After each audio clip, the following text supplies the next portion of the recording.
Hi అండి, అందరూ ఎలా ఉన్నారు? ఈరోజైతే నా స్టైల్లో టమాటా రైస్ ఎలా చేయాలో చూపిస్తాను రండి. ఈరోజైతే నాకు బద్ధకంగా ఉంది, ఇంకా అందుకోసం సింపుల్గా టమాటా రైస్ చేసుకుందాం అనుకుంటున్నాను అనమాట.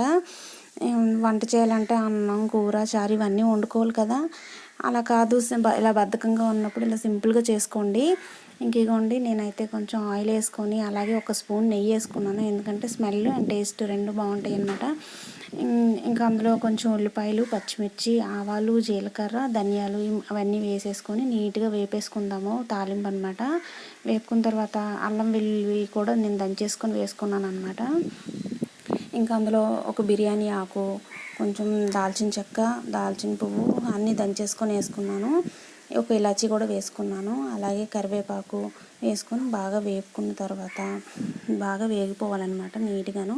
ఇంకా అలా వేపుకున్న తర్వాత అందులో చిన్న బంగాళదుంప తీసుకొని చిన్న ముక్కలుగా కట్ చేసుకుందాము. అలాగే ఒక చిన్న క్యారెట్ని కూడా తీసుకొని ముక్కలుగా చిన్న చిన్న ముక్కలు కట్ చేసుకొని వేపుకున్న తర్వాత ఒక 2 టమాటాలను అయితే తీసుకున్నాను నేను. మీరు కావాలంటే రైస్ ఎంత పెడుతున్నారో దానికి తగ్గట్టు టమాటోస్ తీసుకోండి. నేనంటే 1 గ్లాసే పెడుతున్నాను.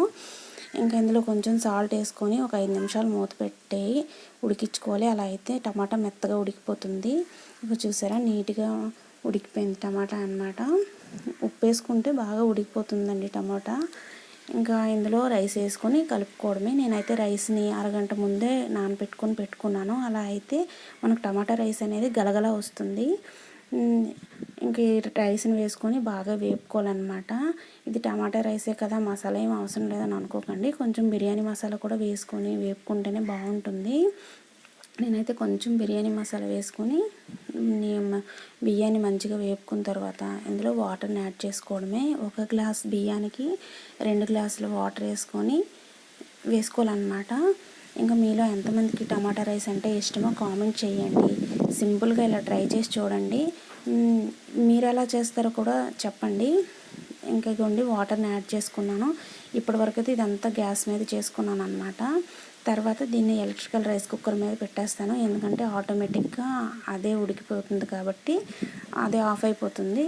సో ఇలా పెట్టేసుకున్న తర్వాత మనం వేరే ఇంకే పని ఉన్నా చేసుకోవచ్చు.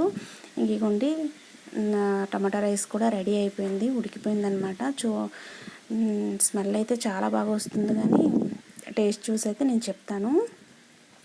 ఇంకా దీంతో కాంబినేషన్ ఏమైనా బాగానే ఉంటుంది. చికెన్ కర్రీ కానీ, మటన్ కర్రీ కానీ ఇలా ఏమైనా బాగానే ఉంటాయి.